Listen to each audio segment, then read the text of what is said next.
It was one of those perfect Saturday afternoons in Los Angeles when the sun felt just right on your skin. Not too hot, not too cold. The kind of day that makes you want to sit outside and just enjoy being alive. That's exactly what Maya Rodriguez was doing at Sunny Corner Cafe, a small outdoor restaurant that had become her favorite study spot. Maya was 19 years old and in her second year of college. She had thick black hair that she always pulled back into a neat ponytail when she studied, and today was no different. Her books were spread across the small round table like a colorful puzzle. Psychology textbook here, notebook there, highlighters scattered around like rainbow confetti. She had a big test coming up next week, and Maya was the type of student who liked to be prepared. The cafe was busy but not crowded. Just the right amount of background noise to help her focus. She could hear the gentle chatter of other customers, the soft clink of coffee cups and the distant sound of traffic from the main street. Maya had put on her favorite pair of white earbuds and was listening to soft music while she read. Every few minutes she would take a sip from her white ceramic mug filled with warm chamomile tea. Maya loved this spot because it felt safe and peaceful. The cafe had about 15 small tables scattered under a large awning that provided perfect shade. String lights hung between the posts even though they weren't lit during the day. Small potted plants sat on each table, giving the whole place a cozy, homey feeling. The staff knew her by now because she came here every Saturday to study. But today was different even though Maya didn't know it yet.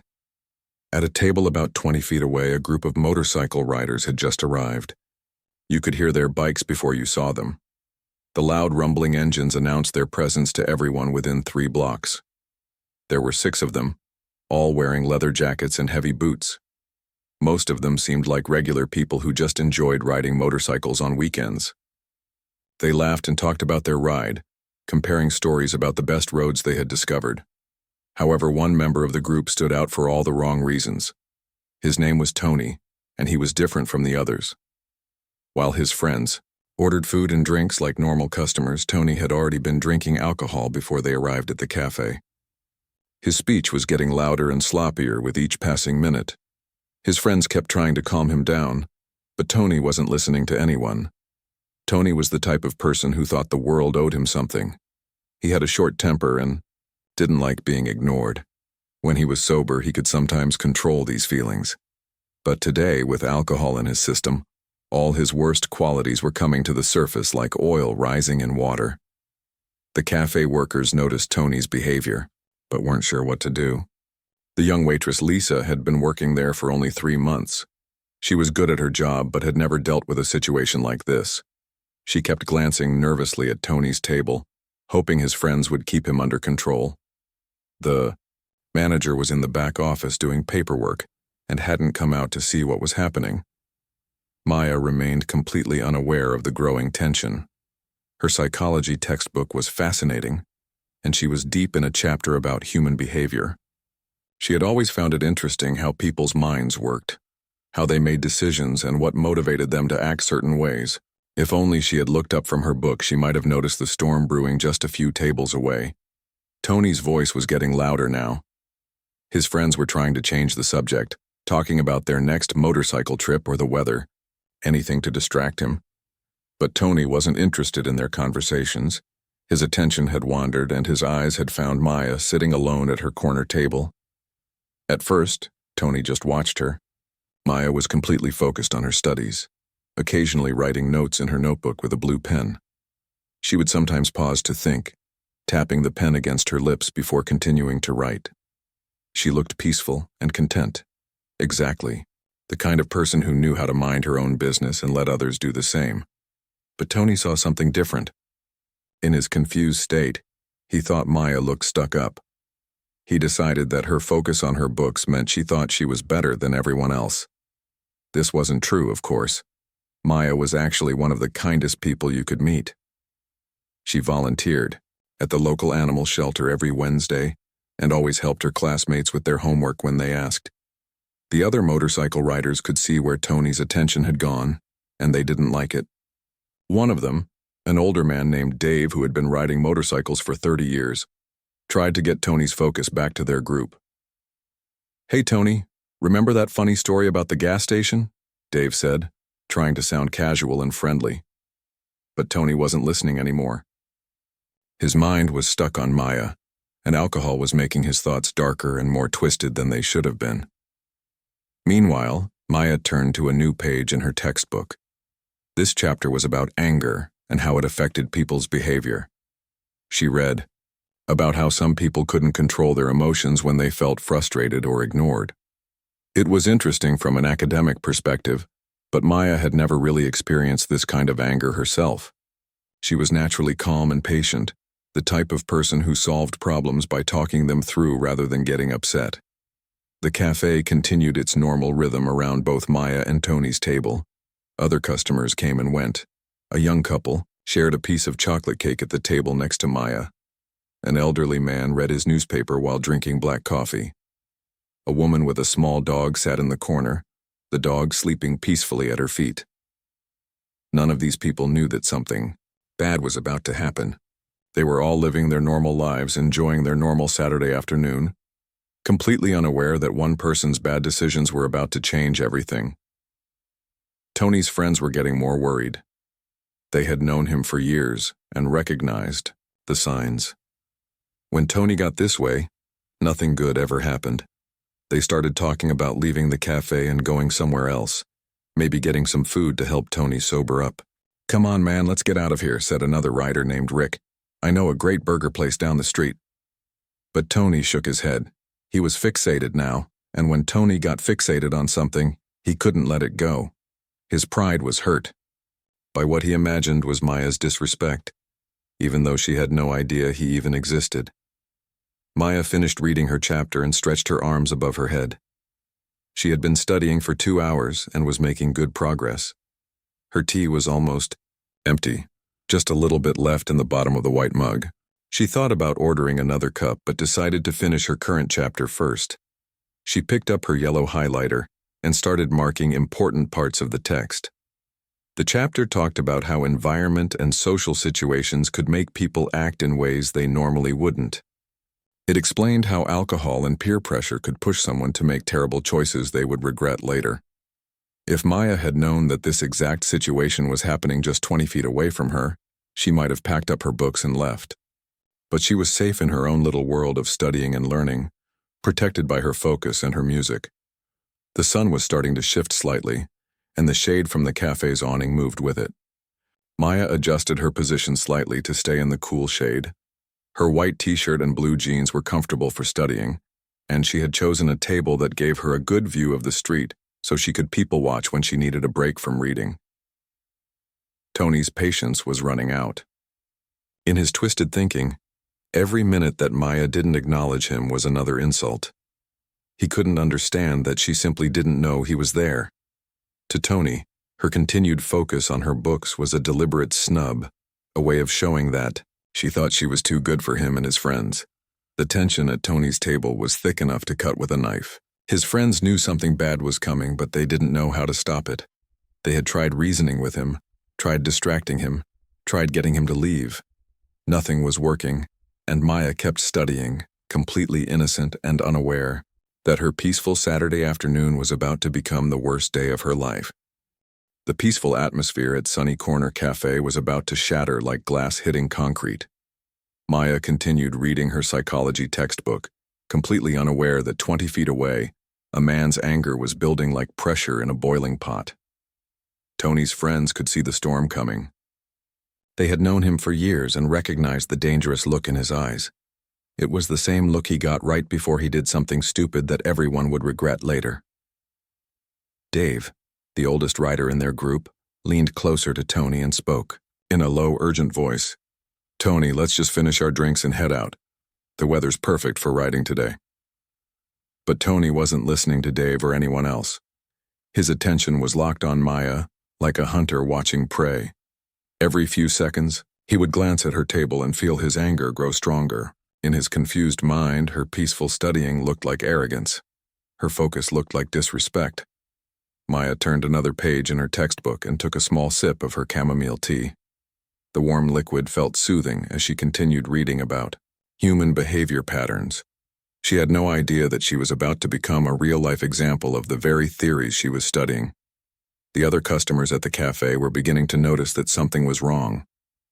The young couple sharing chocolate cake kept glancing nervously at Tony's table. Their romantic afternoon was being ruined by the loud, angry voice that kept interrupting their conversation. The elderly man with the newspaper lowered his reading glasses and looked over with concern. Lisa, the young waitress, approached Tony's table with shaking hands.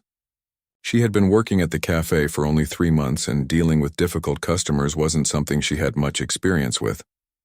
Her voice trembled slightly as she spoke. "Excuse me, sir, but some of the other customers are concerned about the noise level. Could you please keep it down a little?" Tony looked up at Lisa with bloodshot eyes. For a moment, everyone at his table held their breath, waiting to see how he would react. Then Tony's face twisted into an ugly smile that didn't reach his eyes. "Mind your own business, girl. We're paying customers just like everyone else." Lisa took a step back, her face flushing red with embarrassment and fear. She nodded quickly and hurried away, not wanting to make the situation worse. She disappeared into the cafe's kitchen, probably to find the manager or figure out what to do next. Tony's friends tried once more to calm him down. Rick, a mechanic who had been riding with the group for 5 years, put his hand on Tony's shoulder. "Come on, man. Let's not ruin everyone's day. We came here to have fun, remember?" But Tony shrugged off Rick's hand roughly. His anger was like a fire that kept growing bigger no matter how much water people threw on it. He stood up from his chair so suddenly that it scraped loudly against the concrete floor. The sound made several people jump. Maya heard the scraping sound through her earbuds and looked up from her book for the first time in over an hour. She saw a tall man in a leather jacket standing near a table full of motorcycle riders. For just a moment, their eyes met across the cafe. Maya gave him a small, polite smile the way she would smile at any stranger, then looked back down at her textbook. That innocent smile was the worst thing that could have happened. In Tony's twisted thinking, Maya's brief glance and polite smile were the final insult. He decided that she had been watching him all along, judging him, thinking she was better than him. The smile wasn't friendly to him. It was mocking. Tony started walking toward Maya's table. His heavy boots made loud sounds on the concrete floor with each step. The other motorcycle riders scrambled to their feet, trying to catch up with him and stop whatever he was planning to do. "Tony, no!" Dave called out, but his voice seemed to come from far away. Maya sensed movement around her and looked up again. The man in the leather jacket was walking straight toward her table. She pulled out one of her earbuds, thinking maybe he needed directions or wanted to ask her something. Maya was always willing to help people when they needed it. "Excuse me, can I help you with something?"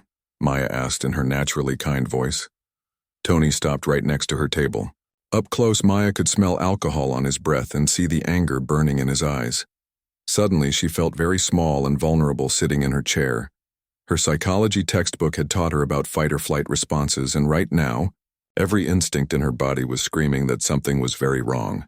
"You think you're so smart, don't you?" Tony said, his words slurring slightly. "Sitting here with your fancy books, acting like you're better than everyone else." Maya's heart started beating faster. She had no idea what this man was talking about or why he seemed so angry with her. She had never seen him before in her life. "I'm sorry, I think there's been some misunderstanding," Maya said, trying to keep her voice calm and steady. "I'm just here studying for a test." But Tony wasn't interested in explanations or apologies. His anger had taken complete control of his thinking. He looked down at Maya's table and saw her white ceramic mug with the remaining chamomile tea. The liquid was still warm, steam rising gently from the surface. The other cafe customers were starting to realize that something serious was happening. Conversation stopped. People turned to look. The young couple with the chocolate cake stood up from their table, ready to leave if they needed to. The elderly man folded his newspaper and watched with growing concern. Tony's friends had reached Maya's table now. They formed a semicircle behind Tony, all talking at once, trying to get him to stop and think about what he was doing. "Tony, she's done nothing wrong," Rick pleaded. "Let's just go, man." "This isn't worth it," added Dave. But their words bounced off Tony like raindrops hitting a windshield. He had passed the point of listening to reason. In his mind, Maya represented everything he thought was wrong with the world. People who had education when he didn't. People who seemed peaceful and content when he felt angry and bitter all the time. Maya tried to stand up from her chair, thinking she should probably leave before the situation got worse. But Tony was standing too close to her table, blocking her path.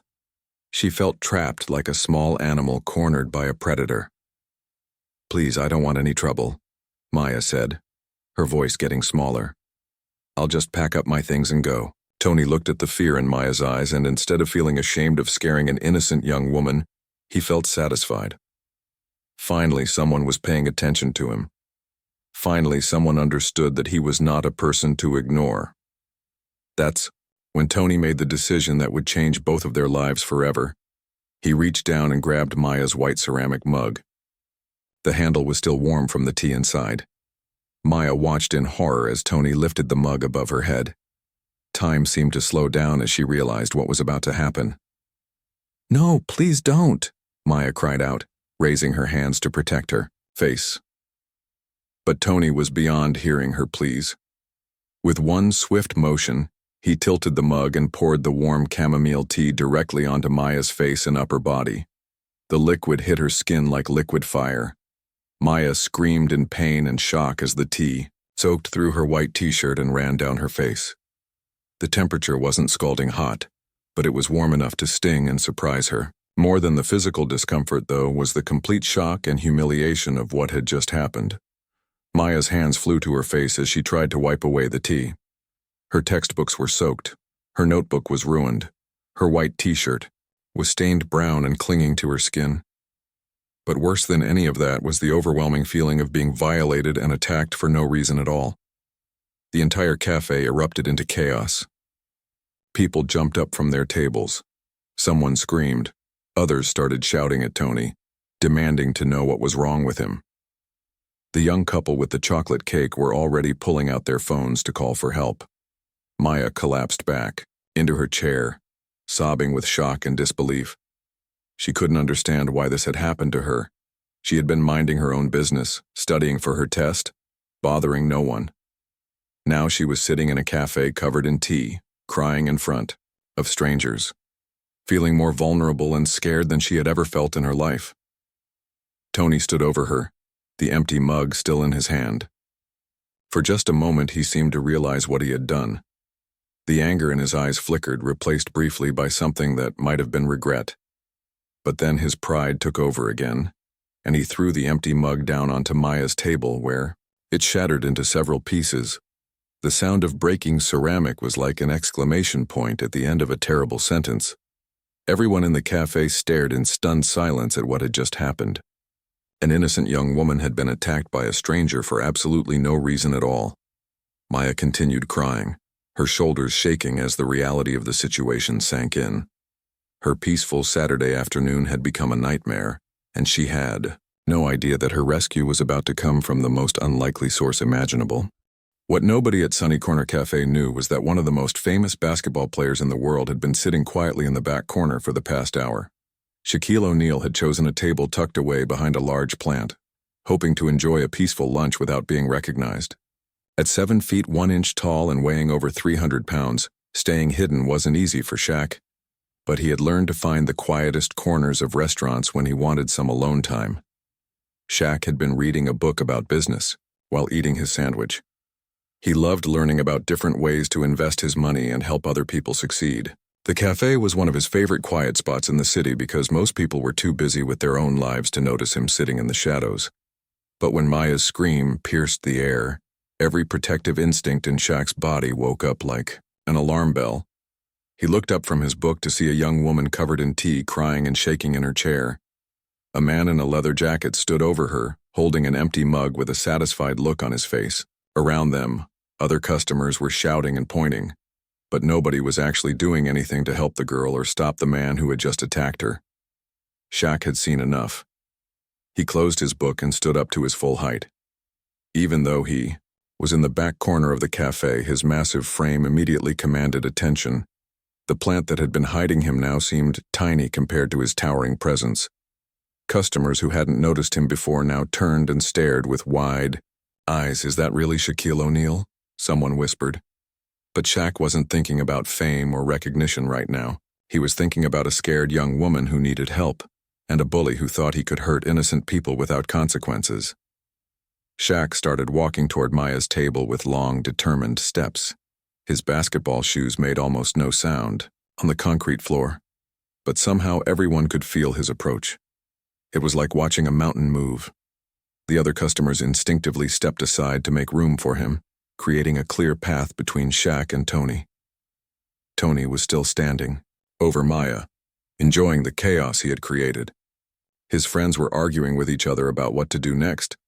Some wanted to leave immediately. Others thought they should try to calm Tony down, but none of them had noticed the 7-foot giant approaching from behind. Maya was trying to clean the tea off her face with napkins from her table. Her hands were shaking so badly that she could barely hold the napkins steady. Her psychology textbook was completely ruined, the pages soaked and wrinkled. 3 months of careful notes and highlighting were destroyed. But more than losing her schoolwork, Maya felt violated and confused. She couldn't understand why someone would want to hurt her when she had done nothing wrong. The elderly man with the newspaper had pulled out his phone and was trying to call the police.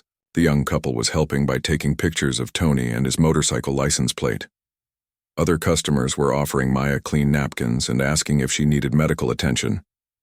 But Tony seemed to think the whole situation was funny. He was laughing and making jokes to his friends about how Maya had looked when the tea hit her face. His cruel laughter made some customers even more angry, but still nobody felt brave enough to directly confront a man who was clearly unstable and potentially dangerous. That's when Tony heard something that made his blood run cold. A deep voice, deeper than any voice he had ever heard in his life, spoke from directly behind him. "That's enough." Tony spun around and found himself staring up at the biggest human being he had ever seen in person. Shaq stood there like a gentle giant, his massive frame blocking out the sun. His face was calm but serious, like a parent who had just caught a child doing something very wrong. Tony's mouth fell open. He had to crane his neck back just to see Shaq's face. Suddenly, Tony didn't feel like such a tough guy anymore. All his anger and aggression seemed to shrink away like a deflating balloon. "Shaquille O'Neal?" Tony stammered, hardly believing what he was seeing. "That's right," Shaq said in his famously deep voice. "And you just attacked an innocent young lady for no reason at all." Tony's friends were just as shocked as he was. They had heard about meeting celebrities, but never in a situation like this. Dave, the oldest writer, immediately understood how serious this had become. When someone as famous and respected as Shaquille O'Neal gets involved in a situation, it means the whole world might soon know about it. Shaq took another step closer to Tony, which meant Tony had to take a step back. Without saying a word, Shaq was already changing the power dynamic of the entire situation. A minute ago, Tony had been the aggressor, making everyone else feel scared and helpless. Now he was the one feeling small and vulnerable. "Why did you do that to her?" Shaq asked, his voice still calm but filled with authority. "What did she ever do to you?" Tony tried to puff out his chest and act tough, but it was like a mouse trying to intimidate an elephant. Next to Shaq's massive presence, Tony looked like a child having a tantrum. "She was disrespecting me," Tony said, but his voice lacked the confidence it had possessed just moments before. Shaq looked over at Maya, who was still sitting in her chair, staring up at both men with wide eyes. She couldn't believe that one of the most famous athletes in the world was standing in this small cafe, apparently trying to help her. "Young lady, were you doing anything to bother this man?" Shaq asked Maya in a much gentler tone. Maya shook, her head still too shocked to speak properly. "I was just studying," she managed to whisper. Shaq nodded and turned his attention back to Tony.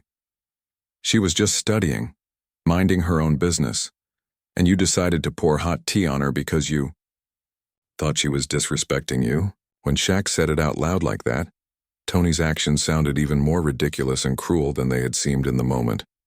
Several customers shook their heads in disgust. Tony's own friends looked embarrassed to be associated with him. "Look, man, I don't want any trouble with you," Tony said, his tough guy act completely disappearing. You should have thought about that before you attacked an innocent person, Shaq replied. He positioned himself between Tony and Maya, creating a human wall that made Maya feel instantly safer. Shaq looked down at Maya with kind eyes. Are you hurt? Do you need medical attention? Maya touched her face where the tea had hit her. The skin was red and tender, but not seriously burned. I think I'm okay, she said softly. Just shocked. Shaq nodded and pulled out his cell phone. I'm calling the police and an ambulance just to make sure you're really okay. Tony's eyes went wide with panic. Hey, wait a minute, there's no need to involve the cops. This was just a misunderstanding, but Shaq was already dialing. As one of the most recognizable people in America, he knew that when he called for help, people listened and responded quickly. 1. What's your emergency? Came the voice through Shaq's phone. This is Shaquille O'Neal. I'm at Sunny Corner Cafe on Melrose Avenue, and I just witnessed an assault. A man poured hot tea on a young woman's face. We need police and medical assistance immediately. The dispatcher's voice changed completely when she realized who was calling. Mr. O'Neal, we're sending units to your location right away. Are you or anyone else in immediate danger? Shaq looked at Tony, who was now backing away slowly toward his motorcycle friends. The situation is under control now, but the victim needs to be checked by paramedics, and the perpetrator needs to be arrested. Tony's friends were having a heated discussion in whispers. They all knew that this situation had gone far beyond anything they wanted to be involved in. Having Shaquille O'Neal as a witness against their friend meant there was no way Tony was going to talk his way out of this. Dave approached Shaq respectfully. Mr. O'Neal, sir. We had no idea Tony was going to do something like this. We tried to stop him. Shaq looked at Dave and the other riders. He could see that they were genuinely upset about what Tony had done. I believe you, Shaq said. But your friend made a choice, and now he has to face the consequences. In the distance, everyone could hear sirens approaching. The police were already on their way, probably breaking a few speed limits to respond to a call involving such a famous witness. Tony looked around desperately, realizing that his life was about to change dramatically. He had gone from feeling powerful and in control to feeling trapped and helpless in less than 5 minutes. All because one man had been brave enough to stand up and say, "That's enough." Maya looked up at Shaq with tears of gratitude in her eyes. "Thank you," she whispered. "I don't know what would have happened if you hadn't been here." Shaq smiled down at her with the same warmth he showed to children who asked for his autograph. "Nobody should have to go through what you just went through. I'm just glad I was here to help." The sirens were getting louder now, and Tony knew his time was running out. The sirens grew louder and louder until 3 police cars pulled up in front of Sunny Corner Cafe. Their red and blue lights flashed across the faces of everyone watching from inside the restaurant. Tony's face went pale as he realized there was no escape now. His friends had already stepped away from him, making it clear they didn't want to be associated with what he had done. The first police officer through the door was Sergeant Rodriguez, a 20-year veteran who had seen every kind of situation imaginable. But even she did a double take when she saw Shaquille O'Neal standing in the middle of the cafe like a protective giant.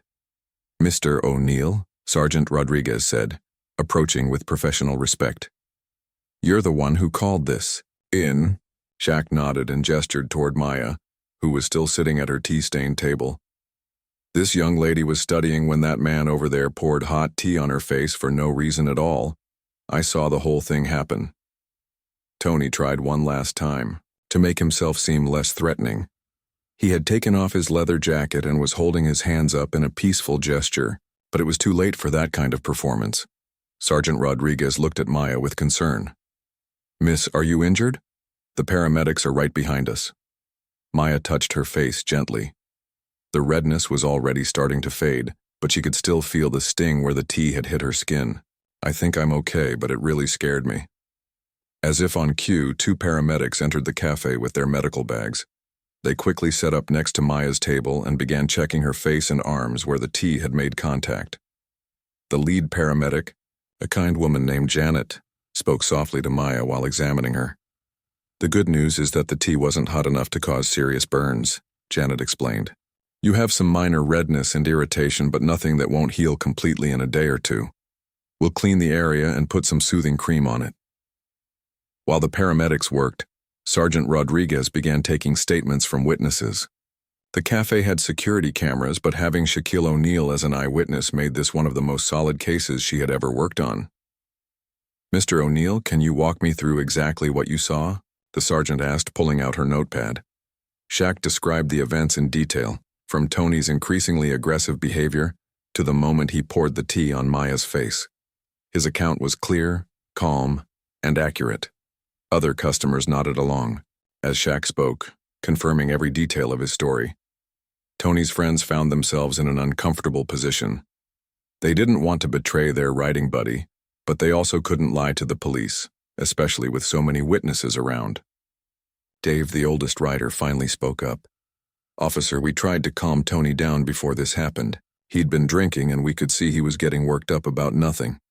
We're not proud of what happened here today." Sergeant Rodriguez appreciated Dave's honesty. "Will you gentlemen be willing to provide statements about what you witnessed?"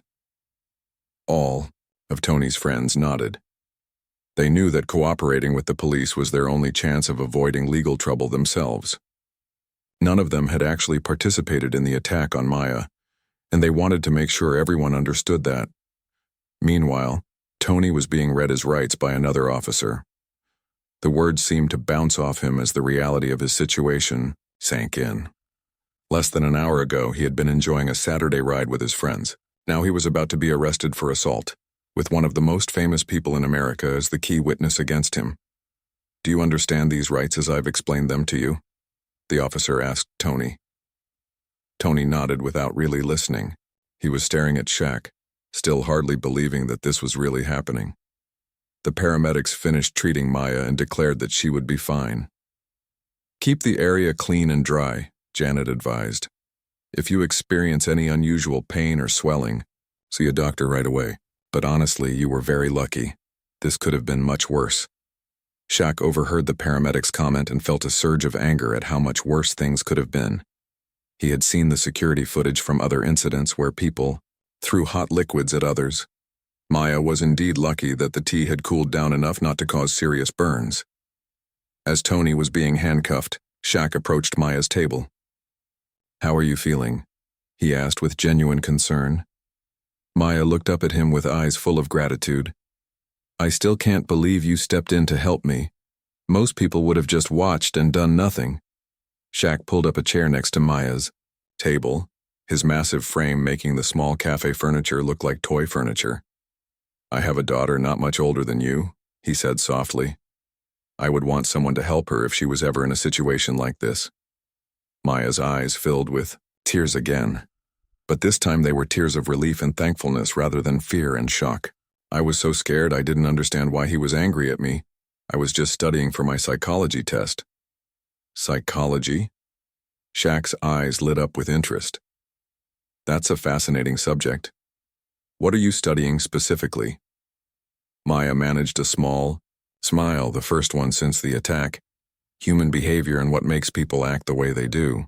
Ironically, I was reading about anger and aggression when all this happened." Shaq shook his head in amazement.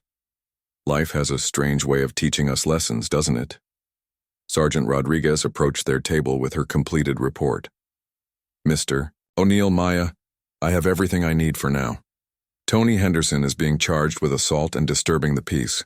With Mr. O'Neal's witness testimony and the security camera footage, this should be a straightforward case." "What happens next?" Maya asked. "You'll need to appear in court when the case goes to trial, but that won't be for several months. In the meantime, Mr. Henderson will likely spend some time in jail while waiting for his court date." Shaq stood up from his tiny chair. "Sergeant, I want to make sure Maya has everything she needs. Can you give me information about victim support services?" "Of course, Mr. O'Neal. We have counselors available if Maya wants to talk to someone about what happened today." Maya looked thoughtful. "I think I might like that. This whole experience has me thinking about how trauma affects people. Maybe talking to a professional will help me understand my own reactions better."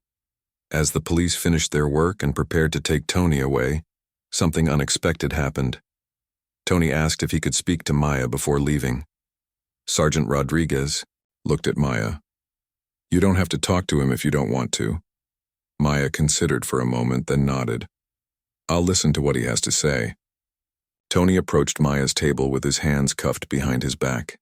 His earlier aggression had completely disappeared, replaced by what looked like genuine shame. I want to apologize, Tony said, his voice barely above a whisper. What I did was wrong. You didn't deserve that, and I have no excuse for my behavior. Maya studied Tony's face, looking for signs of sincerity. Her psychology training had taught her to read people's expressions and body language. What she saw was a man who seemed truly sorry for what he had done. Thank you for apologizing, Maya said carefully. I hope you get the help you need to deal with your anger. Tony nodded and allowed the officers to escort him out of the cafe. His friends followed behind, most of them stopping to apologize to Maya as well before leaving. As the chaos died down and the cafe began to return to normal, Shaq remained sitting with Maya. Other customers approached throughout the afternoon, offering their support and praising Shaq for his intervention. You're a hero, Mr. O'Neal, said the elderly man with the newspaper.